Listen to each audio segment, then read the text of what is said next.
అధికారంలో ఉన్నా ప్రతిపక్షంలో ఉన్నట్టు వివరించాలి. ఆ కసి మనలో పోకూడదు.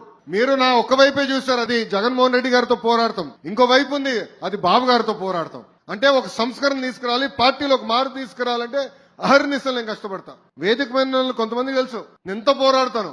ఒక మార్పు తీసుకురాలంటే పార్టీ కూడా తేలికేంది కాదు. సీనియర్లు ఉంటారు, వాళ్ళని గౌరవించాలి, విధి విధానాలు పాటించాలి, ఒక క్రమశిక్షణతో మనం ముందరికెళ్ళాలి. కొన్ని నిర్ణయాలు అయితే నాకు సంవత్సరం పట్టింది, కొన్ని అయితే 2 సంవత్సరాలు పట్టింది. కానీ నమ్ముకున్న సిద్ధాంతం కోసం నేను పోరాడా. నేను ఏనాడు వదిలిపెట్టలా. కానీ చంద్రబాబు నాయుడు గారి నిర్ణయం తీసుకున్న తర్వాత తల వంచి నేను అమలు చేస్తా. ఎందుకంటే సిద్ధాంతం ఒకటే, పార్టీ ఫస్ట్, కార్యకర్తలు ఫస్ట్. అప్పుడే మనందరం కలిసికట్టుగా ముందరగలుగుతాం. కలుగుతాం, మాట్లాడదాం.